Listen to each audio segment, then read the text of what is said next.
Hello दोस्तों, कैसे हैं आप। जैसा कि आप जानते हैं, हमने पुरानी वीडियो में किसकी बात करी थी, आइगन वैल्यू इक्वेशंस की बात करी थी। तो अब हम बात करेंगे हमारे मोस्ट इम्पॉर्टेंट, जो मैंने आपको लास्ट वीडियो में बताया था कि मैं आगे ग्राफिकल रिप्रेजेंटेशन बताऊंगी कि अगर मुझे कोई एक ग्राफ दिया हुआ है किसी वेव फंक्शन का, फॉर एग्जांपल अगर मुझे कोई इस तरीके की ग्राफिकल रिप्रेजेंटेशन दी हुई है, तो मैं इससे कैसे मैं मोमेंटम निकालूंगी, कैसे मैं वेवलेंथ निकालूंगी और मैं कैसे काइनेटिक एनर्जी निकालूंगी। ठीक है, तो ये चीज़ हम कैसे निकाल सकते हैं, अब मैं उसको आपको इस वीडियो में बताऊंगी। प्लीज़ मेरे चैनल को सब्सक्राइब कीजिएगा एंड आपको मेरे वीडियोस पसंद आ रहे हैं या ज़रा भी यूज़फुल लग रहे हैं तो आप प्लीज़ मेरे चैनल को लाइक कीजिएगा। दोस्तों, हम अपना शुरू करते हैं। फॉर एग्जाम्पल, मेरे को एग्ज़ाम में एक क्वेश्चन दिया है लाइक दिस। ओके, इस तरीके का एक क्वेश्चन है और उन्होंने मुझे दिया है कि ये मेरा साई 1 है। जैसे पार्टिकल इन 1D बॉक्स होता है, तो उसमें हमारे अलग अलग तरीके के वेव फंक्शन होते हैं और उनकी हर वेव फंक्शन की एक रिप्रेजेंटेशन होती है। तो उसी प्रकार से एक रिप्रेजेंटेशन है ये। ठीक है, तो ये मेरी रिप्रेजेंटेशन है। अब उसने क्या बोला है मुझे कि मुझे बताओ कि इस रिप्रेजेंटेशन में कितनी नोड होंगी, इसका मोमेंटम क्या होगा, इस वेव फंक्शन का जो मेरा पार्टिकल है इस वेव फंक्शन पे उसका मोमेंटम क्या होगा, उसकी वेवलेंथ क्या होगी और उसकी काइनेटिक एनर्जी क्या होगी। ओके, तो जैसा कि मैंने आपको बताया था कि जो वेव फंक्शन है, ये आपका वेव फंक्शन है, ये मेरे को क्या बताता है, ये मेरे पार्टिकल की मुझे प्रॉपर्टी बताता है। ठीक है, इससे मैं अपने पार्टिकल की प्रॉपर्टी निकाल सकती हूँ। कैसे? आइगन वैल्यू को यूज़ करके मैं मोमेंटम को ऑपरेट कराऊंगी तो मुझे मोमेंटम मिल जाएगा, काइनेटिक एनर्जी को ऑपरेट कराऊंगी तो काइनेटिक एनर्जी मिल जाएगी। अब देखो, ये मेरा क्या है, particle in 1D box model. ये मेरा यहाँ पर लेंथ 0 है और यहाँ पर मेरी लेंथ क्या है, x है बॉक्स की। ओके, अब दोस्तों सबसे बड़ी बात, जो बहुत ही अहम बात है, वो यहाँ पर ये है कि यहाँ पर अगर मैं नोड की बात करूँ तो मेरी यहाँ पर नोड क्या होगी, 0। नोड का मतलब क्या होता है, वो पॉइंट ऑफ इंटरसेक्शन जहाँ पर मेरी जो वेव है उसका जो नेचर है वो बदल जाए। फॉर एग्जाम्पल, अगर मेरे पास ये एक मेरी वेव की रिप्रेजेंटेशन है, ठीक है, तो एक वेव मेरी पहले ऊपर गई फिर ऐसे नीचे गई। ठीक है, यहाँ पर मैं इसका एक रेफरेंस ले लेती हूँ। तो वेव जो है वो पहले ऊपर गई और फिर नीचे चली गई, मतलब पहले उसकी डायरेक्शन पॉजिटिव थी और अब वो नेगेटिव, फेज डिफरेंस उसका नेगेटिव हो गया। ओके, इसका मतलब क्या है, मेरी यहाँ पर नोड क्या है, एक नोड है, क्योंकि एक बार ऐसा पॉइंट आया है जहाँ पर मेरी वो जो वेव है उसने अपना नेचर बदल लिया है। ओके, सिर्फ यहाँ पर एक ऐसा पॉइंट आया है, तो यहाँ पर मैं क्या बोलूँगी, मेरा जो नोड है वो यहाँ पर 1 है।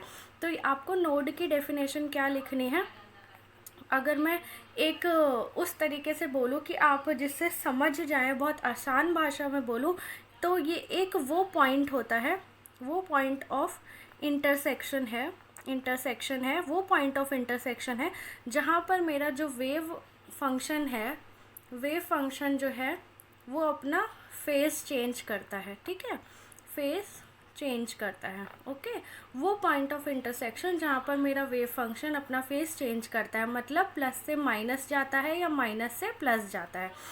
इस पॉइंट ऑफ इंटरसेक्शन को मैं नोड बोलती हूँ और ये जितने पॉइंट ऑफ इंटरसेक्शन होंगे उतनी ही नोड होगी। फॉर एग्जाम्पल, अगर मेरा एक ग्राफ ऐसा है, ये मेरा बार है, रेफरेंस है, एक बार फेस चेंज किया, फिर दूसरी बार फेस चेंज किया, फिर एक और बार फेस चेंज करा, मतलब इसको थोड़ा आप और आगे एक्सटेंड कर दो, तो ये x ले लो और यहाँ पर 0 ले लो। ठीक है, इसको आप एलिमिनेट कर दो, आपके पास ये वेव फंक्शन है। ओके, प्लस रहा, माइनस रहा, फिर प्लस हुआ, फिर माइनस हुआ। तो कितनी बार इसका फेस चेंज हुआ है, एक बार यहाँ चेंज हुआ है, एक बार यहाँ चेंज हुआ है। ठीक है, प्लस से माइनस गया, आप ऐसे फॉलो करो, देखो पहले 0 से स्टार्ट करा, प्लस से फिर इंटरसेक्ट होके माइनस हो गया, मतलब एक फेस चेंज, फिर माइनस जा रहा है, फिर प्लस हो गया, दूसरा फेस चेंज, फिर प्लस जा रहा है, प्लस जा रहा है, फिर माइनस हो गया, तीसरा फेस चेंज। तो 1 2 3, तो ऐसे नोड कितनी हो गई हमारे पास, 3, क्योंकि हमारे पास 3 पॉइंट ऑफ इंटरसेक्शन है जहाँ पर मेरा जो वेव फंक्शन है एक पार्टिकल का, वो 3 बार मेरे बार को या मेरे एक्स एक्सिस को टच कर रहा है। ओके, इसको बोलते हैं हम नोड। और नोड को कई बार अगर क्वांटम मैकेनिक्स में बोले या फिर एक दूसरी लैंग्वेज में बोले तो नोड कई बार हम उसको इस तरीके से भी रेफ़र करते हैं। नोड को हम बोलते हैं जहाँ पर पार्टिकल को फाइंड करने की प्रोबेबिलिटी इज़ लेस देन और इक्वल टू ज़ीरो, ठीक है। कम्प्लीटली ज़ीरो भी नहीं बोलते हैं हम, क्योंकि क्वांटम मैकेनिक्स में हम कुछ भी एब्सोल्यूट नहीं बता सकते हैं, बट हाँ it is very equivalent to zero, okay. मतलब वहाँ पर पार्टिकल के चांसेस होने के तो बहुत ही मोस्टली नेग्लिजिबल चांसेस होते हैं, ओके। सो आपको पता चल गया नोड कितनी है, 3 हमारा, जहाँ पर पार्टिकल को फाइंड आउट करने की प्रोबेबिलिटी 0 है। और अगर आपको कैलकुलेट करने के हिसाब से जानना है तो वो पॉइंट ऑफ इंटरसेक्शन जहाँ पर वेव फंक्शन अपना फेस चेंज करता है। इतना आपको पार्ट क्लियर हुआ। तो अब आपसे अगर क्वेश्चन में वो पूछे कि इसमें नोड कितनी है तो आप क्या बोलोगे, node is equals to 0, okay. इसमें अगर नोड पूछे तो कितनी नोड है, एक नोड है। इसमें अगर वो नोड पूछे तो कितनी नोड है, 3। इतना पॉइंट आपको क्लियर हुआ नोड निकालने का, ओके। सो आगे बढ़ते हैं हम। जैसा कि दोस्तों ये जो हमारा बेसिकली वीडियो है, इसमें हमें क्या करना है, हमें ग्राफ से वेव फंक्शन बनाना है, ओके। हमें वेव फंक्शन दिया नहीं होगा, बट हम ग्राफ के थ्रू हम वेव फंक्शन बना देंगे, ओके। सो अभी हमने देख लिया नोड कैसे निकालते हैं। अब हमें देखना है कि उसका क्वांटम नंबर क्या होगा, ठीक है, which is principal quantum number, ठीक है। So let's start by finding our principal quantum number. अब हमें देखना है प्रिंसिपल क्वांटम नंबर क्या होगा। तो मैं यहाँ पर 3-4 वेव फंक्शन बना देती हूँ, ठीक है। ये आपके सामने मैंने 3-4 रिप्रेजेंटेशन बना दी, और यहाँ पर मैं ऐसे कुछ भी बना दे रही हूँ एक, ठीक है। यहाँ पर एक ऐसी वेव बना दी, एक ऐसी वेव बना दी, एक ऐसी वेव बना दी, ठीक है। सो ये आपका जो लेंथ है विच इज़ 0 to L मान लेते हैं, 0 to L, 0 to L, 0 to L, ठीक है। सो अब आप नोड बताओ पहले, नोड कितनी होंगी, इसमें नोड कितनी बार टच हो रहा है, 1 और 2 बार, तो 2 नोड है। यहाँ पर 1 बार टच हो रहा है तो नोड 1 है यहाँ पे, ठीक है। इसमें हमारी कितनी नोड होगी, 1 2 3 4 5, तो यहाँ पर 5 नोड है, ठीक है। समझ पा रहे हैं ना, हाँ वेरी गुड। तो और यहाँ पर कितनी नोड है, 1 2 3 4 5 6 7 8 9 10 11 नोड बनाई है, ठीक है। यहाँ पर तो ये सोचो यहाँ पर इसने टच कर लिया, तो यहाँ पर नोड है आपकी 11, ओके। सो मैं यहाँ पर इसको लिख देती हूँ psi1, psi2, psi3, psi4, okay. सो ये 4 डायग्राम है। अब हमने नोड पता लगा ली कितनी है। सो दोस्तों एक आपने क्वांटम मैकेनिक्स में कभी पढ़ा होगा कि हमेशा अगर मेरा प्रिंसिपल क्वांटम नंबर n है तो उसमें जो नोड होगी वो हमेशा कितनी होगी, n-1, n-1 उसमें हमेशा नोड होगी। Did you get that? ये आप फॉलो कर पा रहे हो? देखो बेटा, आप इसको फॉलो ज़रूर करते रहिएगा। अगर आपको किसी भी पॉइंट पे लग रहा है कि आपको नहीं समझ आ रहा, प्लीज़ मुझे पिंग करिएगा, ओके। क्योंकि क्वांटम मैकेनिक्स है, आई नो थोड़ा डिफ़िकल्ट है, बट मुश्किल नहीं है ना, कोई भी चीज़ मुश्किल तो बिल्कुल नहीं है। तो देखिए, सो n हमारा क्या होता है, प्रिंसिपल क्वांटम नंबर। और मेरे किसी क्वांटम नंबर में, क्वांटम नंबर हमें क्या बताता है, शेल नंबर बताता है। तो उस पर्टिकुलर शेल में क्या होते हैं, सब शेल्स होते हैं जिसमें ऑर्बिटल्स होते हैं, ठीक है। सो ऑर्बिटल्स हो गए। अब उस पर्टिकुलर शेल में कितनी नोड्स पॉसिबल हैं, एंगुलर प्लस रेडियल। जो एंगुलर प्लस रेडियल नोड होती हैं, ये इनको टोटल कौन बताता है, n-1। ये वाली वैल्यू जो है ये मुझे टोटल नंबर ऑफ़ नोड बताती है, एंगुलर प्लस रेडियल, ठीक है। अगर जैसे मेरा n की वैल्यू अगर मेरी 3 है, ओके, अगर मेरा प्रिंसिपल क्वांटम नंबर 3 है तो उसमें n-1 नोड होगी विच इज़ 2। तो 2 मेरा क्या है, टोटल नंबर ऑफ़ नोड है। इसी में कुछ एंगुलर होंगी और कुछ रेडियल होंगी। अब रेडियल नोड क्या होती है, n-l-1, और एंगुलर होती है l, ठीक है। सो अब फॉर एग्जांपल अगर आपके पास 3p है, ओके, सो n की वैल्यू यहाँ पर क्या है 3, l की वैल्यू क्या है 1, एल की वैल्यू 1 है, मतलब यही क्या है आपकी एंगुलर नोड। रेडियल नोड के लिए हम करेंगे n minus L minus 1 which is 3 minus 1 minus 1 which is 1। 3 minus 1 minus 1 is 1, so 1 plus 1 कितना हो गया 2। सो हमारे पास टोटल कितनी नोड है, इसमें 2 नोड है। और वही तो हमने यहाँ पर देखी कि 3 हमारा जो शेल है 3 क्वांटम नंबर में 2 ही नोड आएगी, चाहे वो 3D हो या कुछ भी हो, 3S भी हो। आप उसका आपका ये होमवर्क है, ठीक है, आप निकाल के देखना रेडियल नोड और एंगुलर नोड। सो बेटा आगे बढ़ते हैं। हमारे ये 4 क्वेश्चंस, हमें पता चल गई है नोड कितनी है। ओके, सो n-1 की वैल्यू मुझे पता है। इसके लिए अगर मैं देखूँ n-1 की वैल्यू क्या है 1। ओके, सो n की वैल्यू क्या हो जाएगी, 1 इधर जाएगा तो 1 प्लस 1 क्या हो जाएगा 2। सो मेरा प्रिंसिपल क्वांटम नंबर की वैल्यू क्या है 2। इसके लिए मेरे जो n की वैल्यू है वो 2 है। आप समझ गए ना, मैंने नोड से क्या निकाल लिया, प्रिंसिपल क्वांटम नंबर। अब यहाँ पर नोड 2 है, सिमिलरली इसके लिए निकालो n-1 की वैल्यू 2 है, n की वैल्यू क्या हो जाएगी 3। तो इसका मतलब इसके लिए प्रिंसिपल क्वांटम नंबर 3 है। यहाँ पर इसके लिए प्रिंसिपल क्वांटम नंबर 6 हो जाएगा, यहाँ पर इसके लिए 12 हो जाएगा, हमेशा एक ज़्यादा होगा। ओके, सो दोस्तों आपको इतना समझ आ गया होगा, मुझे पूरी उम्मीद है। अब आपको क्या करना है, आपको पता है बॉक्स की लेंथ क्या है 0 to L, ठीक है। अब आपको वेव फंक्शन बनाना है इसका। तो वेव फंक्शन बनाने के लिए मैंने जैसे यहाँ पर मैंने आपके सामने एक वेव फंक्शन बनाने के लिए ये ले लिया है, ठीक है। एक जगह टिक कर रहा है, तो नोड कितनी हो गई 1, n की वैल्यू कितनी हो गई 2, 0 to L मेरी लेंथ ऑफ द बॉक्स है, ठीक है ना। तो ये मैं इसको साए 2 से रिप्रेजेंट कर रही हूँ क्योंकि n की वैल्यू 2 है। ओके, सो अब मुझे इसका वेव फंक्शन बनाना है। पार्टिकल इन अ बॉक्स का मुझे पता है कि इसका जो वेव फंक्शन होता है उसकी फॉर्म कुछ ऐसी होती है, c साइन kx होती है, ठीक है। 0 to L के लिए c साइन kx ये इसके वेव फंक्शन होते हैं।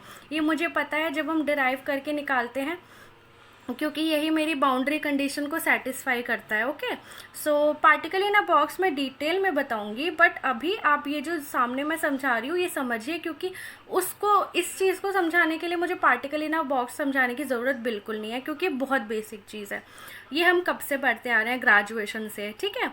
सो दोस्तों ये देखिए c साइन kx इसका वेव फंक्शन होता है।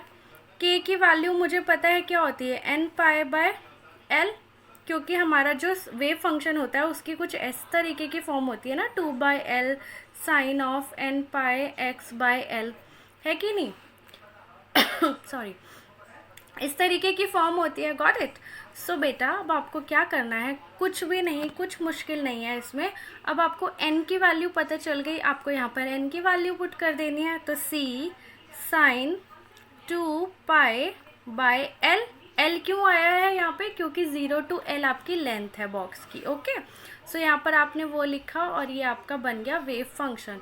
तो साइ 2 हमारा, सो आपका वेव फंक्शन बन के तैयार हो गया है, आपके सामने ये रहा आपका वेव फंक्शन, ठीक है। तो इसका मतलब आपने वेव फंक्शन बना दिया है। और अगर आपको वेव फंक्शन कभी भी बनाना है तो आपको मैं एक चीज़ बता देती हूँ, एक ट्रिक जो है, साइन तो हमेशा आएगा, ठीक है, साइन आएगा। अब फॉर एग्ज़ाम्पल आपके पास एक बॉक्स है जिसकी लेंथ है 0 to 2L, ठीक है, 0 to 2L आपकी लेंथ है। सबसे पहली बात है, अब आपको क्या लिखना होगा इसके लिए, वेव फंक्शन, ठीक है। क्वांटम नंबर में मान के चल रही हूँ 2 है मेरे पास। ओके, सो या फिर मैं इस समय क्वांटम नंबर को n ही मान ले रही हूँ। तो आपने क्या लिया, साइन n πx अपॉन में लेंथ आएगी, लेंथ यहाँ पर क्या होता है, लेंथ ऑफ द बॉक्स, यहाँ पर मेरी L लेंथ थी, यहाँ पर क्या है 2L है। अब यहाँ पर मेरे को क्या करना है, एक नॉर्मलाइजेशन कांस्टेंट। सो नॉर्मलाइजेशन कांस्टेंट में क्या आता है 2 अपॉन में 2L, क्योंकि यहाँ पर क्या आती है लेंथ ऑफ द बॉक्स। तो 2 से 2 कैंसिल, ये आपका क्या बन जाएगा 1/L साइन n πx/2L। सो बेटा आपका ये वेव फंक्शन तैयार हो गया है। ये आप हमेशा याद रखिएगा, एक ट्रिक जो मैंने आपको बताई है कि यहाँ पर आपका क्या होगा, हमेशा 2 होगा, यहाँ पर आपका लेंथ ऑफ द बॉक्स होगी, लेंथ ऑफ बॉक्स होगी डिनोमिनेटर में। यहाँ पर आपका साइन होगा n पाई x अपॉन में लेंथ ऑफ बॉक्स। ठीक है, ये आपका वेव फंक्शन होगा फॉर दी बॉक्स पार्टिकल है ना, बॉक्स मॉडल, जहाँ पे 0 to L लेंथ है। ये आप याद रखना कि मैं 0 to L लेंथ की बात कर रही हूँ, -L to +L की बात नहीं कर रही हूँ, क्योंकि कई बार हमें वो कंफ्यूज करने के लिए ऐसे दे देता है -L to +L। तो अगर मैं इस बॉक्स की आपसे लेंथ पूछूंगी तो इसकी लेंथ क्या होगी, 2L होगी, क्योंकि यहाँ पर क्या है माइनस कंफ्यूज करने के लिए ना वो -L to +L दे देता है। तो इस बॉक्स की लेंथ क्या होगी, पहले वो -L से 0 पे गया, फिर उसके बाद +L पे गया, तो यहाँ तक लेंथ L है, फिर यहाँ तक लेंथ L है, तो कितनी हो गई 2L। तो हमारे पास कितनी लेंथ हो गई, 2L लेंथ है। ठीक है, बट -L to +L या फिर -A to +A -B to +B ऐसे कंडीशंस के लिए हमारे पास जो वेव फंक्शन होता है वो बदल जाता है। उसके बारे में मैं अभी आपको बताऊंगी तब आपको क्या करना है। बट अभी आपको मैंने किस चीज़ के लिए बताया है, अगर आपको कोई भी 0 to L लेंथ दी है, ठीक है, L लेंथ हो सकता है 1L हो सकता है, 2L हो सकता है, 3L हो सकता है, कुछ भी हो, लेकिन यहाँ पर आपका 0 है। ठीक है, आपका स्टार्टिंग पॉइंट 0 है। ओके, -A -B या -L नहीं है, आपका 0 है स्टार्टिंग पॉइंट। सो आप इतना समझ चुके हैं, फॉलो कर पा रहे हैं, वेरी गुड। अगर आपको क्वेश्चन में दिया है लेंथ -A to +A दिया है, या फिर -L to +L दिया है, -B to +B दिया है, तब आपको वेव फंक्शन यूज़ करना है कॉस का। ओके, तब आपका सिर्फ कॉस आएगा साइन की जगह, बाकी सब कुछ सेम रहेगा। फाइन। और आपका यहाँ पर क्या हो जाएगा, अगर -A to +A है तो यहाँ पर हो जाएगा 2/2A n पाई x अपॉन में 2A। ठीक है, ये आपका वेव फंक्शन बन जाएगा। सो हमने पुरानी जो हमारा जो क्वेश्चन था उसमें हमने क्या किया था, ये हमारा था पर्टिकुलर वेव फंक्शन। यहाँ पर नोड हमारे पास 1 थी, प्रिंसिपल क्वांटम नंबर की वैल्यू 2 थी। ओके, सो हमारा इसका वेव फंक्शन आ गया था 0 to L के लिए √2/L साइन 2πx/L। सो ये हमारा वेव फंक्शन आ गया। अब बात आती है हमें, अगर वो पूछे कि वेवलेंथ क्या होगी। ठीक है, सो वेवलेंथ निकालनी है हमें। अब आपको पता है ये पूरी क्या होती है, ये एक वेवलेंथ, हम यही तो बोलते हैं वेवलेंथ क्या होती है, 1 क्रस्ट प्लस 1 ट्रफ। अब आप ये मत बोलना कि आपको वेवलेंथ नहीं पता क्या होती है, क्योंकि बेटा ये तो बहुत ही जूनियर क्लास है, ये हम फिज़िक्स में पढ़ते हैं, आई गेस 8th 9th में पढ़ते हैं हम ये। ठीक है, तो ऐसे मत बोलना कि आपको वेवलेंथ नहीं पता, ये हमें पता है, बहुत अच्छे से पता है। एक क्रस्ट और एक ट्रफ मिलके एक लैम्बडा बनाते हैं। ठीक है, सो ये कितनी वेवलेंथ है इसकी, इट इज़ 1 लैम्बडा, क्योंकि एक ही वेवलेंथ बनी है, तो 1 lambda is equal to L। तो इसकी जो वेवलेंथ है which is equal to length of the box. So मतलब यहाँ पर जो वेवलेंथ है that is equivalent to length of the box. Okay, so इतना आपका क्या हो जाएगा λ/2, और ये पूरा क्या हो जाएगा लैम्बडा। तो मतलब आपने वेवलेंथ भी निकाल दी है। अब अगर वो पूछे काइनेटिक एनर्जी क्या है, तो काइनेटिक एनर्जी हमें पता है पार्टिकल इन अ बॉक्स की n² h² अपॉन में 8mL²। ओके, सो n² क्या है, n की वैल्यू यहाँ पर 2 है, तो 2 का स्क्वायर h² अपॉन में 8mL²। ओके, सो बेटा अगर यहाँ पर 0 to L है तो L आ जाएगा, अगर 0 to 2L है तो यहाँ पर 2L का होल स्क्वायर आएगा। ओके, फॉर एग्जाम्पल अगर आपको कोई बॉक्स दिया है 0 to 2L, अगर उसकी काइनेटिक एनर्जी निकालनी है तो आपका क्या हो जाएगा n² h² अपॉन में 8m 2L का होल स्क्वायर। ठीक है, अगर -A to +A है तो यहाँ पर क्या हो जाएगा n² h² अपॉन में 8m 2A², क्योंकि वो a + a क्या हो जाएगा 2a। सो दोस्तों, जैसा कि आप जानते हैं हमने क्या निकाल लिया, नोड निकाल लिया ग्राफ से, क्वांटम नंबर निकाल लिया, वेव फंक्शन भी बता दिया, और हमने काइनेटिक एनर्जी भी बता दी, और हमने वेवलेंथ भी बता दी। वेवलेंथ अगर मुझे पता है तो मैं क्या निकाल सकती हूँ, मोमेंटम मैं कैसे निकाल सकती हूँ, डी ब्रॉगली से, h अपॉन में p is equals to lambda. Okay, so wavelength क्या थी इसकी, एल थी, एच अपॉन में p is equals to l, तो पी क्या हो जाएगा, एच अपॉन में एल, सो ये मेरा क्या हो गया, मोमेंटम। ओके, सो हमने मोमेंटम भी निकाल दिया है। सो ऐसे ही क्वेश्चन आते हैं एग्ज़ाम में, ये तो बहुत आसान है, आप बहुत आसानी से कर सकते हो, है कि नहीं। सो बहुत इजी क्वेश्चन है, आप ये आराम से कर सकते हो। सो हम एक दूसरा एग्जाम्पल लेते हैं। सो ये एक एग्जाम्पल है -L to +L का। सबसे पहली बात है, इसमें हमें नोड देखनी है, तो नोड हमारे पास 2 है, ठीक है। n-1 की वैल्यू क्या है, 2, तो n की वैल्यू क्या हो गई, 3। अब हमें इसका वेव फंक्शन बना लेना है तुरंत। वेव फंक्शन क्या हो जाएगा, 2/2l, क्योंकि l + l क्या हो जाएगा, 2l।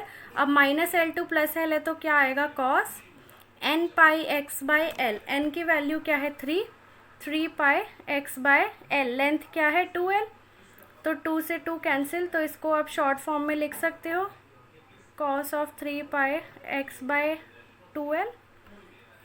आपका वेव फंक्शन तैयार। अब उसके बाद आपको काइनेटिक एनर्जी निकालनी है। काइनेटिक एनर्जी आप निकाल सकते हो n²h² अपॉन में, नीचे क्या लोगे, 8m2l का स्क्वायर। वेरी गुड बेटा, बहुत अच्छा। अब आपको क्या निकालना है, वेवलेंथ। सो वेवलेंथ कैसे निकालोगे, यहाँ से यहाँ तक कितनी हो गई, पूरी 1 लैम्डा, और ये क्या हो गया, λ/2। सो आपका वेवलेंथ क्या हो गई, लैम्डा प्लस λ/2, ये मुझे क्या दे रहा है, पूरी एक लेंथ दे रहा है, which is equal to 2l, क्योंकि यहाँ से यहाँ तक क्या है आपके पास, 2l है, और इसमें कितनी वेवलेंथ आ रही है, 1 लैम्डा और 1 λ/2 आ रहा है, तो ये क्या हो जाएगा आपका, 3 λ/2 इज इक्वल्स टू 2l। सो आपका वेवलेंथ क्या हो जाएगा, 4l/3, ये आपका वेवलेंथ हो गया, ठीक है। आपने वेवलेंथ निकाल दिया। अब उसके बाद अगर वो मोमेंटम पूछेगा तो आप मोमेंटम निकाल सकते हो डी ब्रोगली वाली इक्वेशन से।